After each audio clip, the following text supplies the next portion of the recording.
Felicitations! It is me, Felicia Day, and this is my podcast. Welcome! Podcast number 56, if I've been counting right. You guys, I'm really excited to be here. Do you notice a sound quality difference? Do you notice that I am just really close to your ears? Well, guess what? I got my sound booth fixed up. Yeah, I have a brand new mic. I have a Aston Spirit mic. I have a pop filter. I have a professional setup here. I even have an SSL 2 Plus. That is a solid state logic audio interface. It is very nice. And I am all decked out for audio recording. I'm going to continue my pledge to do felicitations every other week. And this is very fun. I might even have a guest next time. I don't know. I feel like I have bandwidth now. But then I felt like that a week ago. But then all the crap hit the fan in this world. Ugh. Can we just have it be over? Can we have some stability? Can we have some hope? Can we just have it, please? I don't want to get into politics, but it is cray out there. And it is the result of the internet. You know it is, you guys. Everybody knows pockets of the internet where you're like, ooh, don't go there. And they have been allowed to go unfettered for years and build strength and build momentum and build the crazy. And that is what's happening right now. So hopefully the world will shift back to sanity again. And I don't know. I can't stop looking at Twitter, though. I have to tell you, my screen time went down so much over the holidays. I was so proud when it pinged me for under an hour a day. I was like, woo, woo, look at me. I am fancy time. And then, of course, what happens? 3 hours a day. I mean, it is bad. I can't get off Twitter. And it's not good. It's not like I'm doing anything good for the world or for my brain. It's just making me scared and anxious and powerless. I don't know. Welcome everybody to Felicitations. It is a new year. This is the first podcast of the year, 2021. I don't mean to start off on a negative note. I mean, I started off on a positive note saying that I have a new sound booth and I'm so excited to do stuff here. I don't know if you missed it, but I have another podcast that I'm doing with my friend Tom Lank. It is called Undressing Bridgerton. We will have 2 episodes up. We're going to release those every Friday. Felicitations will be released every Thursday. And I think we're going to be alternating Undressing Bridgerton as well. So I need to fix it so that we do alternating weeks. So Felicitations will come out, then Undressing Bridgerton, then Felicitations, etc. I have to get on that. So it's all in process, but I'm so happy. My office is done, y'all. It's done, and I'm so happy about it. I have to tell you, the feeling in my heart is so steady and settled to have my own space again. And I love my baby, but her being able to bust in at any time or just having to have a cage to keep her out, screaming, "Mama, Mama," over the child gate, which, by the way, she has lately learned how to lift and just come on in. So thank goodness for that. It was like D-Day time. Invasion! I need to hold your boobies! I don't know if you saw my Instagram last week, but she did, in fact, use scissors, cut out a drawing that she made. And she handed it to me, and they were 2 circles with some scribbles in the middle. And she said, "These are your boobies. I am holding them. I can hold them all the time." And then I said, "What do you want for your birthday?" Hoping that she's growing out of this fixation. She's going to be 4 on the 25th. And she said, "I wish to be able to hold your boobies in public all the time, Mama." And then I said, "What about some Lego? Want some Legos instead?" So for New Year, I don't know if you guys did anything celebratory. I was a jerk. I was aggressive about it. I turned off the light at 11:33 p.m. And I remember doing it very distinctly. I looked at the clock and I said, "Oh, we're within striking distance here. Let's see the New Year in." I'm like, "No, you don't get that from me. You don't get anything from me. You get sleep." Now, I'm sure I wasn't asleep because it usually takes me like a half hour to get to sleep because I am neurotic. Have you noticed? But I have to say, being belligerent about 2020 going out was pretty empowering. And it's really carried through, I have to say. I'm being a lot, I feel like I have mental bandwidth to start new things, to enter back into worlds that I thought I didn't want to go in anymore. Like Hollywood, I just pitched a project this week with And I partnered with someone to take the burden and stress off myself. And we worked every single day last week for an hour and a half. We weren't really grinding. We were just having fun. And when we felt tired, we were like, let's stop. And it was so fun, y'all. I did my thing and I left, and I really don't care whether it goes forward or not. I just feel good about the work that I did, and that's all. And that's really, I think you gotta sometimes have to unplug to be able to get that to work in your head. When you're creative and you're exposing yourself all the time, you're getting punched in the gut, you gotta go heal up. And I think 2020, while not good in a lot of ways, allowed some healing, some emotional healing, some sense of self that I've always said that I'm just a hollow chocolate bunny sometimes. Like, I have no identity inside except what I want to show to the world. And I think the last several years in therapy and being a mom and everything has just congealed a little bit inside. I'm still squishy. I'm not quite gusher level inside. I'd probably say I was like a soft gummy bear, like a warm gummy bear kind of thing. So I'm not solid yet in that I don't think somebody could open the door and just take a piece of me and I'd just accommodate, because that's the way I was trained to be. But I do say that I know myself, and I'm a lot more firm about planting myself in what I want to do versus what other people want from me. And if that's what 2020 and, protecting myself to build my gates higher, I don't know where these analogies are going, but I feel a lot more solid in myself. And I think that's a gift we can all give ourselves if we have the ability to. I read a book, and I'll talk about it later, about how women especially are conditioned to give and give and give and be of service to others and not think about themselves as much as the other people in this world, especially men. And I think that definitely affected me as a person and my struggle, as I think it probably spurred me to become a performer, because I'm seeking attention and approval from other people outside versus interiorly. And if you want to be a great creator, you need to really tap into that. And that was why I wrote Embrace Your Weird, my workbook that you can get at FeliciaDaybook.com. But writing that book really started me on a journey of congealing myself inside as a creator, knowing that what I'm making is enough. And if other people like it, that's a bonus. And I feel like I am maybe starting this year out in a congealed way. Maybe I'll be cold gummy bear. Those are hard to eat though, right? They're unpleasant.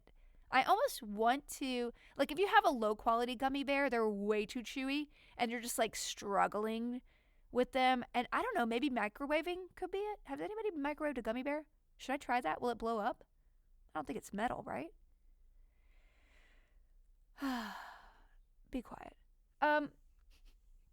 So my office is great. I have to do a little video to show everyone where I put everything. I don't have as much art in it as I did before, but that's okay. I let go of a lot of things, but then things from the past trickled in.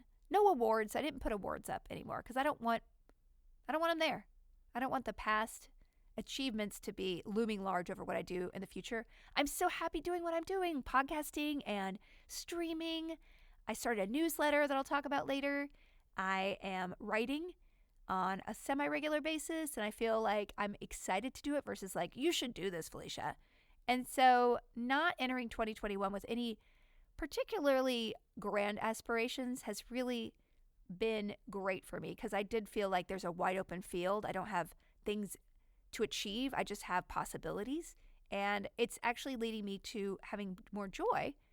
I don't know if you guys had any resolutions. I want to encourage you in everything that you did. But if you are falling short and you're feeling shamed about it, you probably tried to do too much, and just let it go. Just focus on one thing. And my one thing was just eat less sugar, which I have been doing. And it's a drag. I love baking. I want to make cakes every day. I want everything in my mouth. Sugar-wise, bakery-wise. I want a croissant right this second. I'm really craving a croissant. And yet, there's no croissant here. I didn't buy one the other day. I was across the street from my favorite bakery, and I didn't do it, and it was a struggle. But I have to tell you, after 2 weeks, I ate part of the baby's croissant because she dropped it on the floor. When kids, when they eat and they drop things on the floor, that's just fair game for a parent, right? Am I a dog now? And I ate it, and then I felt like, ooh, it exploded in my tummy. So it really did feel like I had conditioned myself to be full of sugar and wheat all the time, and yet when I cut it out for a while and went back to it, it felt a little bloaty. Also, I've been eating a lot of prunes. I talked about this during a stream the other day, and I apologize for anyone who's there live. I don't even know if I want to upload it. It was way too graphic about bowel movements. I just got to tell you that. But I do notice that the difference in prunes and internal health. That's all I'm going to say. Internal health. That is it. I also got solar installed, and I lost a big rebate because it took so long to do everything with the. I mean, honestly, from the time that I started the idea of building on top of my garage and redoing my office, from the time that it was finished, 4 years, you all. 4 years. That is a long time. I mean, I started before the baby was born, and it was worth it. But goodness gracious, what a project. And now I'm just like, okay, do something with it. It is very satisfying, though. I mean, even just changing something on the wall is very satisfying, especially when we're in our houses way more often than we were. We just have attention to detail that's a little bit more discerning. And also, our eye just gets bored. And so if you change even like the position of a vase, like just turn it 30 degrees, and you're like, oh, that's a new angle. And I also leashed my cat. Clearly, I am desperate for variation. And I actually got invited to a couple cons later this year, and it just was like, ooh, can I do that? Is it going to be safe? Do I say yes? Conditionally? I don't know. I'm feeling like maybe I'm agoraphobic now, but maybe I'm just cautious. What is the borderline between that? I think a lot of us are going to have a hard time navigating that, to be honest with you. If you're an introvert like me, I enjoy being at my house. I don't want to change a lot about my life. It were everything to be suddenly quote unquote normal, which is what? I don't even know that is. But I'm not like, oh my gosh, I can't wait to get to the airport. I can't wait to, I don't know, is meeting hundreds of people in a day, is that safe? I'm just taking it one step at a time. That's all. And I'm streaming way too much. Way too much or just enough. Because I could stream all day, every day. I really could. It's very fun. And I hopefully, if you guys are participating in the online streams, welcome. And if you're not, hi ears. I also got I painted my office a very dark color. It's called Atlantis Blue, and it's from Dunn Edwards. And it goes on much darker than even the paint chip looks, which is okay. I wanted a really rich dark color because I feel like I'm a very pale person, and every time I did like streams and stuff against the lighter colors, I just look like I'm kind of like a mouse against the wall. So I was like, okay, you need to do a dark color. But I did not realize that when you put a nick in the wall, it's going to be bright white, okay? I don't know if my painters didn't do the primer right or whatever, but it is so annoying. So I had to buy a paint pen, which requires you loading up sort of syringe and doing like surgery with paint into the other paint thing, and I got it all over everything. And this, long story short, which is not a very interesting story, I got paint all over me. I haven't touched it up yet because it exploded everywhere, and there's just, I don't care at this point. I'll just try to like maybe hang a painting over the like the gashes in the wall. I'll do it. Anyway, so I got my solar installed, and I got a Tesla wall, you guys. And I've been on the waiting list for quite a long time for one. It's like a battery that goes on your wall. It's pretty cool. It's there's a lot of rebates with it. It was not cheap, I will tell you, but I did save for it because power goes out a lot in California. And I don't, with fires, with metering, with just wind, frequently I will not have power for hours. They're getting better a little bit, but having a backup battery I think is really important, especially with just my new paranoid thinking. I need to be able to subsist. Why am I not growing a protein source? Where's my soybean crop?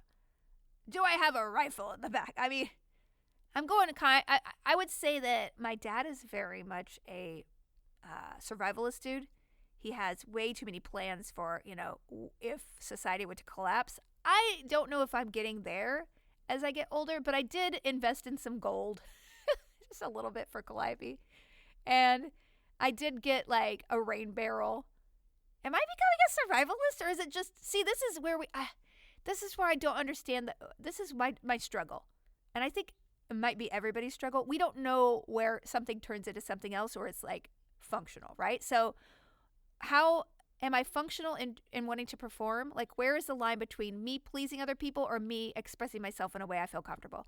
Where is the line between me becoming a paranoid survivalist or me just being practical of like, it's good to have a rain barrel because I can boil that water if something happens?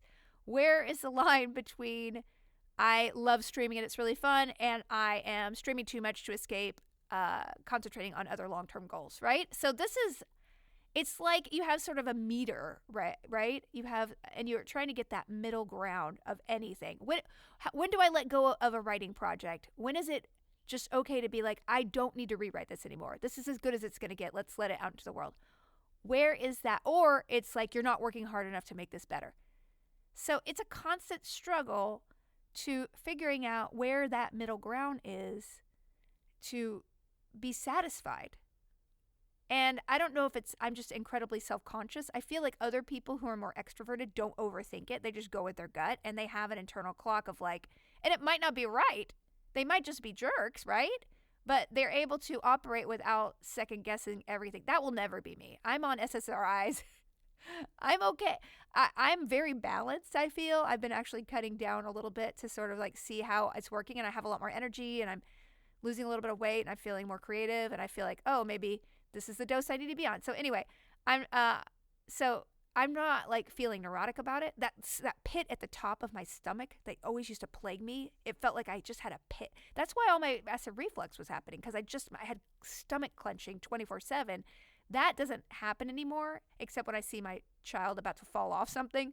So I feel like I have a very even baseline now. But at the same time, everything is always, is it enough or is it too much? So I hope that I'm not alone in that. That's all been happening. I finally settled in. It's all complete. I'm feeling content. I'm starting to see things and runways that I can run down that are new. I think I was just at capacity, and I was used to working at over capacity. And now I'm like, you know what? You could be at capacity. It's okay. You might not achieve as much, but you might enjoy yourself more. And that's really my only philosophy going into 2021. I have read a lot of books, and I'm excited to share some things with you guys. You'll remember I had an ant obsession. And I bought a very expensive ant incubator off of Etsy, and it remains unfilled because I just don't want to breed. I don't want to capture a queen. It's not legal for you to buy a queen ant. So I would have to go out and capture a queen ant, and that would mean looking at the right time of year, checking it out, finding a huge-ass queen ant, capturing her. Then when she had thousands of babies, I would have to commit to expanding the habitat so they weren't too crowded and they didn't start eating each other from I don't want to deal with that. That's more commitment than I want. I will adopt a dog that poops all over the floor before I do that, right? So then I was like, well, I'll just get some worker ants and put them in there. And I was like, well, are they fulfilled? Are they happy? Like, I'll give them a nice house and I'll give them a nice view. I'll feed them, all sorts of organic fruits. But is that fulfilling for a worker ant? Maybe not, because their function is not that. So then I'm overthinking that too. But I was gifted a book called Tales from the Ant World by winner of the Pulitzer Prize, Edward O. Wilson. Now, this is an amazing book, and now I feel like I want to read more biographies of quirky, fascinating people. This is semi-autobiographical, but also a survey of ants. I wouldn't say that I came away with it with a comprehensive view of ants, but it's just wonderful musings about the life of a fascinating person, about how, as a kid even, he was so focused on insects and how, thank goodness, he was able to cultivate that as a kid. And that's what I want for my kid. Like, if she expresses interest in something, I want to jump on it. And I would love for her to have a focus. Like, early on, she's like, I love ants and I want ants to be part of. The only thing she focuses on now is Godzilla. She's never seen the movie, but we read a lot of science and monster books, and she loves them so much. So she's obsessed with Godzilla, and I got her a small Godzilla, and now she makes food for Godzilla and carries around this Godzilla, which has a very spiky tail, by the way. And I'm like, you're going to put an eye out, but whatever you want to do with this Godzilla is fine.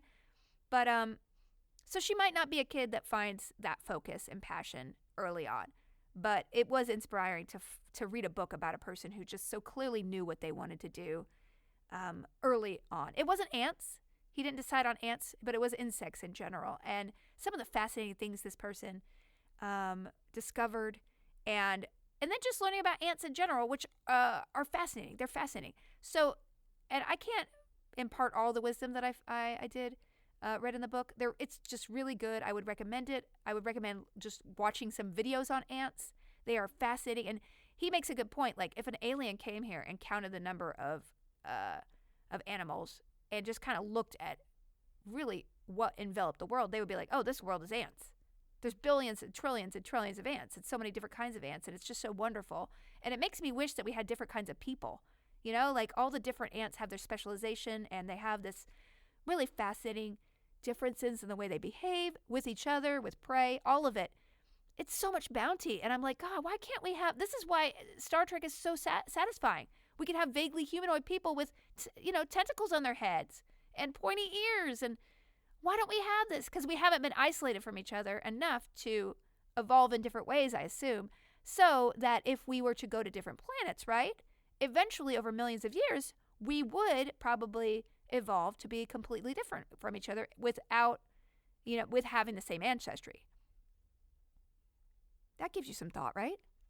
Maybe I just want to be a Romulan one day. Anyway, okay, so here's what blows my mind about ants. Every ant you see, this is the one thing I want to leave you with about ants. Every ant you see is a female ant. Every ant you see is a female ant, okay? Male ants are useless winged creatures. So if you see a worker or you see ants' life and they're all dudes, yell at that screen. Point it out to your kid. That would not be a male ant. That would be a female ant. Remember those 2 ant movies came out, Bug's Life and then the Woody Allen one? All right? It should have been anybody else but those people who voiced them. So that's one thing, all right? Let's just appreciate that the world is run by ants and the world is run by women ants. Second of all, I want to just read you this passage about male ants, okay? Whenever you think, God, why is that obnoxious politician lecturing people of color and women of how to behave, okay? Just think about the ant world, and I'm going to read you this passage. I and other researchers have watched long and hard for some evidence that males somewhere in some species or other assist their sisters in labor in and around the nests, or else risk their lives to defend the mother colony. That's right, any of the warrior ants, women too. We have never found any evidence that the males contribute in any way. Male ants have small brains and big eyes and genitalia, required for the all-or-nothing, one-off purpose of the nuptial flight. So basically their whole purpose is to hang around and eat, to be waiting to go and fly out of the nest and inseminate a new queen and make a new thing, and then they die. Their status as flying sperm missiles makes their mating flights kamikaze runs, with success not certain and a quick death guaranteed. What genetically separates male from female ants? Males are produced from unfertilized eggs, females from fertilized eggs. The mother queen controls the sex of each egg coming through her oviduct to be laid. She has a pouch in her abdomen called a spermatheca, in which she carries the sperm she acquired when mating. So basically, a new queen, when she flies out, she's like, woo woo, like lots of males inseminate her with millions of sperm, and then they all die, and then she goes and starts her own colony. In fire ants, many queens start their own colony together, and then at a certain point, the sisters sniff out the most fertile queen and then eat the rest of their moms. Okay, that's creepy. So anyway, the tube that leads from the spermatheca to the oviduct has an opening that lets a single sperm through if she wishes to make a female egg. So she's in control of all of her reproduction, or she can keep it shut and make a male egg. For this reason, there will never be a male king, president, combat officer, or anything else other than a male, short-lived royal consort. Okay? So when you see ants working at a picnic, when you see ants working anywhere, they don't have wings and they're not in the air doing it, that's a lady. Okay? I just want you guys to know that. yeah, anyway, I highly recommend it. It's a very easy read, very educational. It makes you excited about science, excited about being curious about life, excited to make your kid as curious as this kid was when he was growing up. I don't know if they're going to, who knows? Every kid's not going to grow up and win a Pulitzer and discover incredible things about ants, but it is inspiring read, and I recommend it. Okay. I threw that book on the ground. Next book. I read Charlie Jane Anders' Victories Greater Than Death. It is her new YA book that's going to be coming out pretty soon, I think April. I'm going to be doing a talk with her. She sent me an uncorrected advance. It's very good, you guys. Has one of the best covers I've seen in years. And it's very, very good, and I recommend it highly, and I can't wait for the next book, because hopefully there's a sequel. Number 2.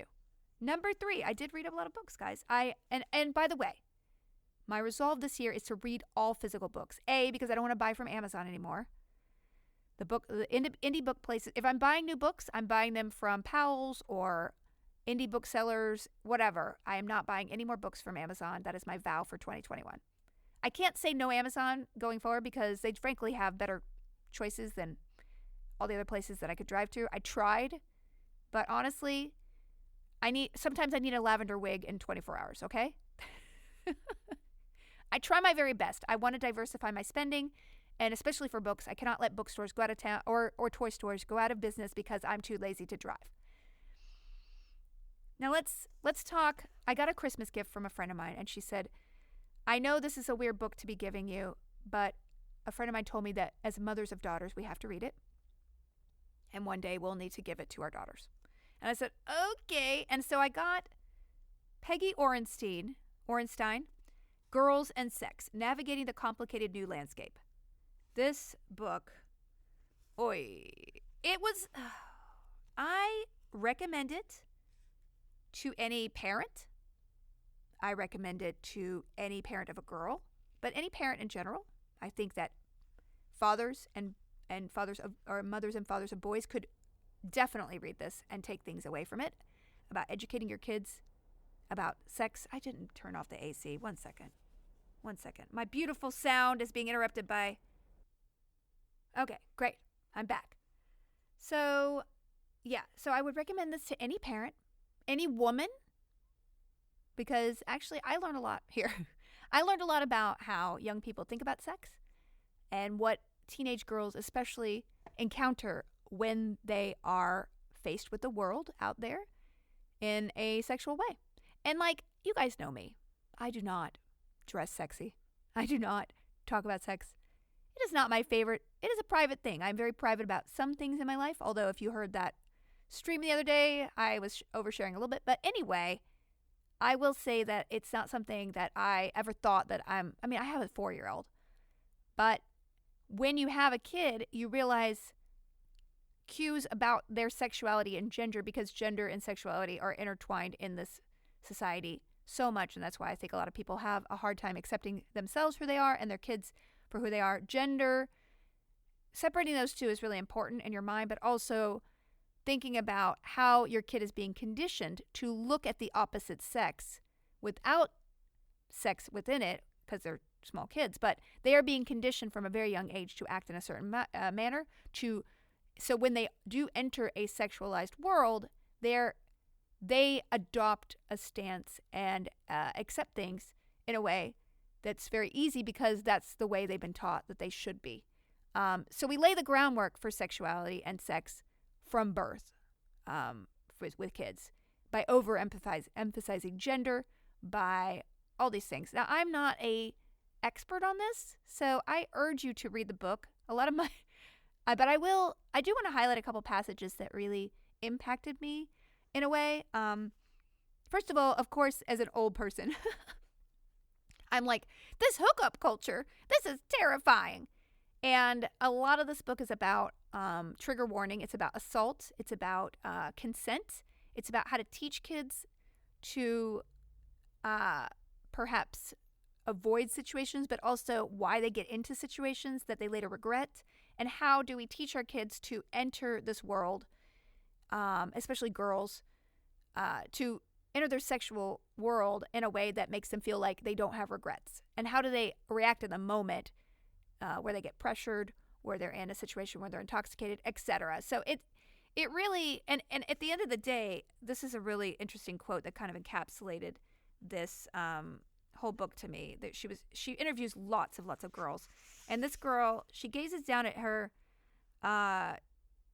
So this is it. So the person asks, isn't there a difference between dressing slutty because you don't feel good about yourself and you want validation, and dressing slutty because you do feel good about yourself and don't need validation? And using the word slutty is in context, so read it and don't, So, and that's what she asks, and the expert says, it could be, explain how you know which is which. And the girl gazes down at her black polish on her nails and begins flipping one of her rings from finger to finger back again. And she says, I can't. My whole life is an attempt to figure out what in the core of myself I actually like versus what I want to hear from other people or wanting to look a certain way to get attention. And part of me feels cheated out of my own well-being because of that. And that resonated with me so much, you guys, because this is a 16-year-old girl talking about sex with a sex expert and an author. And she's astute enough at that age to realize that the dichotomy, like I said earlier, about what do I really want this? Or is this me wanting to please people? Is me dressing in a sexually provocative way liberating? Which, I don't shame anybody. I don't want to shame anybody by the way they look. I have been conditioned to judge people by the way they look because that is what we are conditioned to do. But thank goodness I second guess myself all the time. I'm like, oh, they could dress exactly how they want. But, the idea that girls are dressing extremely provocatively and they tell themselves, I'm doing this because I feel hot. Well, the author makes a lot of really interesting comments about how it's not surprising that girls feel powerful when they feel hot, quote unquote. It's presented to them over and over as a precondition for success in any realm, which it is. I cannot tell you how many times that I read a story to Calliope and every single girl or woman is described as beautiful. Every single one. And we're talking like old fairy tales. We're talking about Osmo. I got her that little iPad thing, which is very fun, by the way. It's really great. But in one of the storytelling things, you as a character have to restore the beauty of the Ice Queen because she's become a brown droplet.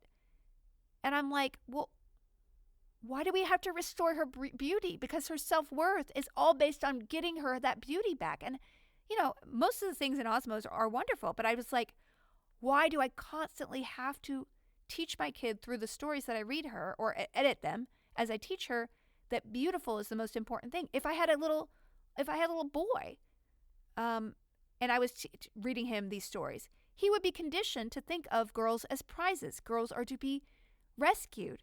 Girls are to be judged based on their beauty. Girls should be valued based on their beauty. It is constant, you guys. It's constant. And it's subliminal, and we just do it, and we go through it. And I can't sit there and hide everything from her. She has to be confronted with how other people are going to judge her and teach her how to judge the world. And so all I can do is point out, wow, it's too bad that this Ice Queen, it's too bad we can only give her beauty back. Is her brain still good? And I ask her all these questions about how could she still do wonderful things if she's a brown drop versus an Ice Queen? So I try to at least have a dialogue and point these things out so she's aware and has that second guessing thing going on too, because that's all I can do. I can't forbid her from seeing Disney princesses because it's just, I didn't choose to be that extreme. And she does derive a lot of pleasure in having characters to identify with. And so I always try, when I don't show her Little Mermaid, but I read the original edited story and I say, well, that's really too bad that she decided that she needed to trade what made her special to please this person. Do you think that we should be with somebody who doesn't love us exactly the way we are? I try my very best, but it's conditioning. It really is. And when she puts this in this way, we realize that the framing of our society is so warped in a lot of ways, and it's hard. So there's a couple of other passages that I wanted to read here. Because she points out that girls feel powerful when they're dressed sexually, but you're only feeling powerful if you look a certain way. Because if the girl was overweight, there's the same girl is talking about being feeling sexy is the same girl that was too ashamed to show her body off and dress sexy when she was 20 pounds heavier. And so you are basically only showing off a body. You're, at least in this condition, in this situation, the girl was only showing off her body in a way that would be approved of by men and other women, and that's why she felt hot. So she didn't necessarily hot being herself in that say. So, I mean, that's why we love like Lena Dunham and, you know, anybody who can break that mold and show people that you can feel sexy and wonderful exactly how you are, even if you have like you've never waxed downstairs. You should be able to be beautiful and feel proud of yourself and not be ashamed, because really it's, you know, you're conditioned to think a certain way, and then when you grow up, there's all this groupthink and class hierarchy and like shaming of people who are too slutty or not, or they're a prude, and it's like, where do girls succeed? Where can they feel okay with themselves sexually? And I guess the core of this book is that you have to have these conversations. You have to teach girls that they deserve pleasure from sex. They deserve to be educated about their sexuality, because the idea, when they grow up, they're the gatekeeper. I mean, here's another quote. Boys' sex drive is considered natural and their pleasure is just a given. They're supposed to be sexually confident, secure, and knowledgeable, and young women remain the gatekeepers of sex, the inertia that stops the velocity of the male libido. These dynamics create a haven for below-the-radar offenses that make a certain level of sexual manipulation, violence, and normal and acceptable. So, like, this book, and again, it's a trigger warning. There are a lot of situations, but you're just like, well, how would I have reacted at an age when I was not taught anything about myself and my body? I knew nothing. I grew up thinking that, I remember, I'm not going to go into any details, but losing my virginity was a real trauma for me, because I honestly was conditioned to think that that was so important to have, and I would never be a princess. Oh, you lost your hymen. It's off the table. Like, but if you're raised with that mentality, you have such shame about it. And you know, what goes into it is like the most functional and emotionally stable girls who go through this transition are just looking at it as a process in their sexual, journey. So anyway, I just urge people to read it, and it'll be really bad to read. You're going to read about things that you probably didn't want to, but the fact that you can maybe take something away from this. I mean, I will give this book to my kid when she's 14 or 15, and it's going to be super uncomfortable to talk to her about the anatomy of her vagina, but at the end of the day, I don't want her to be in a situation where my withholding information from her got her into a situation where she's going to regret something. And I guess that's the approach that they emphasize. Like, you want to be able to deal with every situation without regret. And coming from a place where I'm so anxious all the time, and the reason why I can't audition is because when I'm under pressure, my brain leaves me. I'm so lucky that I didn't get into a situation where sexually I was not in a good place, or I allowed something to happen, or I felt guilty because I wanted to please somebody. These are all things that I see pervasive in my own mindset when I read about these girls, and I'm like, this is the way, I might be an extreme case, but this is the way a lot of women and girls are raised, and so they deserve better. We deserve better, and all of that. So anyway, didn't mean to get too deep, but I just want to mix up the fantasy with a little bit of reality, and clearly I entered 2021 with a couple of nonfiction books. I have so many books, you guys. So my resolution is to read through the books I have, but also if I need a book, I'm going to get it. And also use my library more, because the online library apps are so good. I'm able to do some Jane Austen research and read like a chapter a day and like do that book. So I have some really good books that I'm reading for that. And just, support libraries. Okay. My next two books I'm going to be reading are Rachel Bloom's biography, I Want to Be Where the Normal People Are, because she's brilliant. And the cover is so funny. It's like a 1980s sort of babysitter club thing. It's very funny. And then I am also going to be reading, I do not know how to pronounce their name, Cixin Liu, translated by Kevin Liu, The Three-Body Problem. Now, this is a Chinese, masterpiece of science fiction. I apologize. I should have done my research to pronounce it correctly. I will do better in the future. And I believe that the Game of Thrones guys are adapting this book for American audiences. I wish it was somebody of Chinese ancestry, but, Hollywood. Okay. What else? As I mentioned, I've been watching Bridgerton, and I've been doing a podcast, so I'm going to save my thoughts on that show for the podcast. Have not watched anything else because I've been playing on many of the nights that I haven't been streaming, I've been just playing offline games with my friends, and it's been super, super fun. My office is so comforting and wonderful, and having connections with friends has been very fulfilling. And that kind of dovetails into my approach about games. So there are a couple games I've been playing. I've been finishing Cyberpunk. I have been playing Clue and Among Us with the Guild, which has been super fun. Every last Sunday of the month will be D&D, so we have a new D&D thing going on at the end of the month, which will be fun. And I just dabbled in Rust. So Rust is a game that's hugely popular on Twitch right now. It's PvP, but also you build stuff. It's kind of like Raft if you saw me play that game. Super fun. And there are a lot of like exclusive servers. So I got invited to one of the servers that a lot of other streamers are on, and it was really fun running around and meeting other people that were on Twitch. You know, it was really fun. That sort of ecosystem is really fun. But then, you know, I can't invite all the people I know, right? And I kind of examined myself a little bit. I was like, well, isn't it more fun to play with the people? The one thing that I've learned in the last year is that the people that I always aspire to be in the scene with, quote unquote, like invited this party or that. I'm not really a party person, but I have a lot of FOMO. And when I see people hanging out, and I was like, why wasn't I invited to that or whatever? Those people have fallen off completely because they weren't really friends, you know? Like the occasional invite I get, I was like an afterthought. That wasn't important. But there's so many other people that I am important to.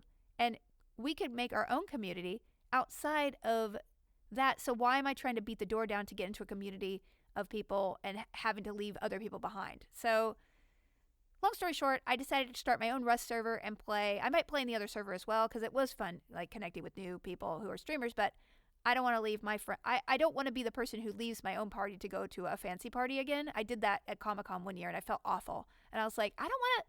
Why am I leaving my party? This is my party. Just to go to a fancy party? Where are your priorities, Day? It's hard though, because we all just want to be fancy. We all want to be exclusive. We all want to have that privilege. I mean, privilege is, people fight for their privilege for a reason, right? They fight for it because they don't want to share it, because the idea of being privileged, and that's something that Bridgerton, I want to talk to Tom Link about, class and us sort of fetishizing upper classes in a way where we're really kind of out of touch with. I'll talk about Bridgerton. Anyway, so, but there are so many. I do want to give a shout out to all the board games that are online. So if you are a board game player and you're not playing board games with your friends right now, get on it. We started playing Clue, which is up to 6 people. Super fun. Steam has so many board games. They have Mysterium. They have Ticket to Ride. They have Stone Age. There's so many that are just out of the box. There's Family Feud. There is Monopoly and Life. So I just urge you guys, there are wonderful places called Tabletop Simulator, which is a little bit higher tech. The bar is a little high for that one for me. I can't really get into it. It's a little hard. But if you have a specific game that isn't anywhere else, for sure you can play it on Tabletop Simulator. There's also a place called Boardgame Arena that I checked out recently that is really nice and has a nice interface and tons of games. And you can play for free. You can pay a nominal monthly fee and get access to even more games. So I just want to urge you guys, dig in and connect with the people that you love. If they're people you haven't talked to in 6 months, but you used to game with, do a little online game night. It really makes you feel like the days are passing in a way that I'm spending the time with the right people. All right. Questiones! Do I sound good, you guys? I want more feedback on that. Even though I heard a garbage truck go by, and, you know, it's not completely soundproof, but it does sound better. Cat Love asks, I have 2 Instant Pot questions. Cat Love 9 asks, if I get an Instant Pot, what's the first thing I should make in it? Oatmeal. Cat Love, oatmeal. Go get some steel-cut oats, 1 cup of steel-cut oats, 2 tablespoons of butter. Melt the butter, brown it on high, saute on high, brown it up. Put a cup of steel-cut oats in there. Toast them till they're a little bit toasty. Put 3 cups of water, or if you want to make it super creamy, oat milk. Do not put regular milk in an Instant Pot. It will overflow and it will mess your Instant Pot up. But oat milk is fine. Oat milk, almond milk, alternative milks you can put in there. So I usually put 1 cup of oat milk and 2 cups of water in there. 9 minutes on high pressure. 10 minutes to decompress. You got yourself some oatmeal. Now what I've been doing lately, I'm going to get in my mic here. I've been putting some Nutella in there. Gourmet Nutella, because my friend Raiko gave me this box of food for Christmas. It is so good, you guys. Oh boy, you can't even believe it. So I put a little bit of walnuts, a little chocolate, a little honey and butter. Ooh, yeah. Then I would also cook a whole chicken. Put that chicken in there. Make sure it's cleaned out in the middle. 25 minutes on the rack with 1 cup of water below it. Put some salt and pepper and butter. Maybe some chicken poultry seasoning on top of that chicken. 25 minutes, do it. If you want the crispy skin, put it under the broiler for a couple minutes after you cook it. Beautiful. Then do some meatballs. Super easy meatballs. You maybe get some ground beef, a pounded ground beef, and you put like a 1/4 cup, I think, of like Parmesan, 1/4 cup of breadcrumbs, an egg, some seasoning, salt, pepper, Italian seasoning, maybe some fresh herbs. You got some fresh basil, throw them in there. Mash it up, make some meatballs. Throw in just a can of premixed sauce in there. Lock it up for, I think, 6 minutes. You got some meatballs on your hands. You can actually do it where you put the noodles on top of the meatballs. I don't do that because I just like to manage the amount of meatballs and sauce ratio. I'm pretty much a control freak for that. But really good. That is your, and then make some beans. So I would recommend graduating to broth after that. Make your own broth. It makes such a difference when you're cooking beans or soups. Make a soup. I would start there. Stews. Now, Javar asks, well, have you ever had anything fail in an Instant Pot? So, I've had a couple things fail. I noticed that if you get anything thick, so like chili or tuna noodle casserole, you got to have a watery thing in there. And so, for the meatballs, you got to put a cup of water in there after you make everything and place the meatballs in. Cup of water. And then once it's open, you put some more cheese in. So, if it's thick, it's going to burn. And then you got to get in there and scrape it off. It will still cook. You know, you actually, even if it doesn't do the whole process, it will pressurize to the point where you might actually, it just cooks. But it's a real pain in the butt. You got to open it up, scrape it off all the time, close it back up, hope that it just gets to pressure and cooks before it burns again. It's a real pain in the butt. And that has happened to me with chili a couple times and tuna noodle casserole. So, and then when you scrape the noodles, they get all messed up. So not as good as it could be. So overcompensate on the water. You can always open it up and then cook it down. But if it's too thick when you put the top on, it's going to be too thick coming out. So that's, but the worst fail was my nanny, Amy, who I told her, okay, make the meatballs. I already pre-made them. All you have to do is pour the sauce in, put the meatballs in, and then a cup of water and cover it up and cook it. So she's like, I got it. But I didn't put the pot in the Instant Pot. So she poured the sauce through the actual center. The center of the Instant Pot. And I had to buy a new one. It's okay. Listen, I told her everything was ready. It was technically my fault. I was like, just open it and pour it in. I mean, she did what she was. All right, couple more questions. It's Dan asks, is American cheese cheese? Yes. I don't know the definition of cheese, but if it melts, it's cheese. Okay? If it melts and you can make nacho cheese out of it, which, I'm sorry, you got to add a little bit of Velveeta to have really good queso, you got cheese. Second question. Anahi asks, hi Felicia, I wanted to ask you what kind of video games you would recommend for 9 and 7-year-old kids. They are interested in playing, but I don't know which games would be fun for them. They love Minecraft and Roblox. Thanks so much. Love the podcast. I listen to it while I exercise. Anahi, I'm jealous. Thank you for exercising for me. That is one thing I have not done. I'm going to get there. I have room for it now. No excuses. So I would recommend, now that I have a child, I was not a Nintendo person at first because I did not have a Nintendo as a kid. I would get an old school NES if you want to go cheap and just get them like one of those old school Segas or NESs where they have like a couple dozen games in it. That's a fun little gift. Or get them a Switch. The Switch will definitely age with them. And I would keep them off all online games. I would never let my kid play an online game until she was old enough to and trained to deal with online harassment and bullying and all that stuff. There's no way I'm going to let my kid have an Instagram. Reading that book, it's very much, it's not like it's so different. It's just different iterations of appearance being so incredibly important.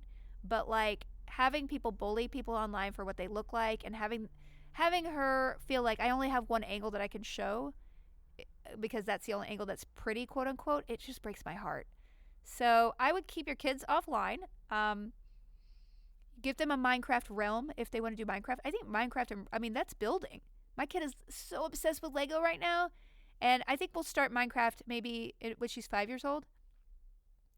For me, I love Nintendo games. They're so sweet. Yoshi's Craft World is the cutest game, and you can play 2-player. Mario Odyssey is just a brilliant game. Mario Kart is great. Captain Toad's Adventure is a great little puzzle game. And, you could always play those old school Legend of I don't know, just get the old school one. I play the Super Mario Rebooted, I think, 64 Rebooted. So we do that, which is quite hard. But you know what? Playing 30 minutes a night, I've gotten actually much better at platformers. So I want to say thank you, Calliope. For her birthday, which is the 25th, I got her own Nintendo Switch pink controller. And she's like, can I drive, Mama?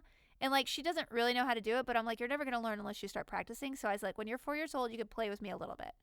And so she's so excited. Luigi's Mansion, number 3, we've been playing. It's a little hard. That's actually a difficult game, so I'd save that one. So I'd start with Odyssey. You could play Nabbit on the N64 or the reboot, whatever the one I'm playing. I don't know which one it is. And so Nabbit can't get hurt by bad guys, so you just kind of learn how to jump and stuff, which is really nice. And I don't know. I have to say my fondest memories were me and my brother playing video games together. It was the only time we didn't fight. And we did stuff together, and there's a lot of co-op options with the Nintendo games, too. You can play 2-player for a lot of them. And so I would just encourage you to do that. And if you don't have the budget for a Switch right now, that old-school Nintendo is a really cool buy. And I think it comes with lots of games. And, hey, man, if you have nothing, then, Donkey Kong's going to be cool for them. All right, wrapping it up. Brittany Moroccan asks, Sai, what did I get myself into?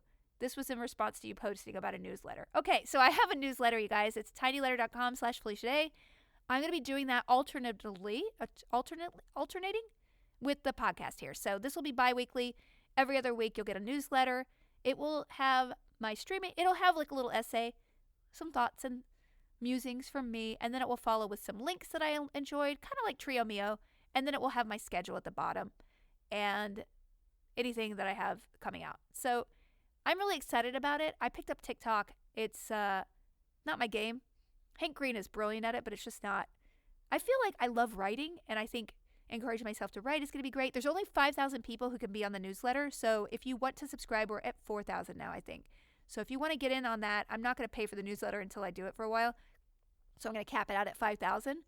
Go to tinyletter.com/FeliciaDay, and it should be fun. I wrote some very sarcastic, if you unsubscribe, you're going to get a very sarcastic email. I just had fun with it, and I hope you do too. And it's something I'm looking forward to, just getting in the habit of writing and putting out writing, because I'm just digging into what I love doing from last year. I'm not going to go back to doing the things that I hated or made me so nervous that I couldn't sleep. I feel like I'm in a good place now, and I hope you guys can look back at 2020, even though it was a disaster in so many ways. I don't mean to cherry coat it, for real. It was very emotionally, financially, everything. There's a lot of struggling, a lot of friends, people I know passing. This is not good, but, for everything, we need to take away the good and learn from the bad, right? And so when we move into a new era, a new year, hopefully opening up to the point where we can hang out again in person. Hopefully we picked up some things that have changed us for the better. That's all. All right. Please subscribe, spread word. Please go over to Undressing Bridgerton too, because I think we're having a really great time. And it's so nice to have Tom Lake as a partner because he's so creative and wonderful, and he does a lot of the work, which really takes a burden off me. I think we're going to be signing with the network soon on that one, so there'll be even more help. And I just want to thank you guys for being here. Okay, I'll see you on the Discord, discord.gg/FeliciaDay. We have many awesome subgroups that you could catch up with, and then also catch up on my schedule if you're ever lost. Discord.gg/FeliciaDay. All right, thanks a lot. Thanks, Sandaluki for moderating this, and the Wikia.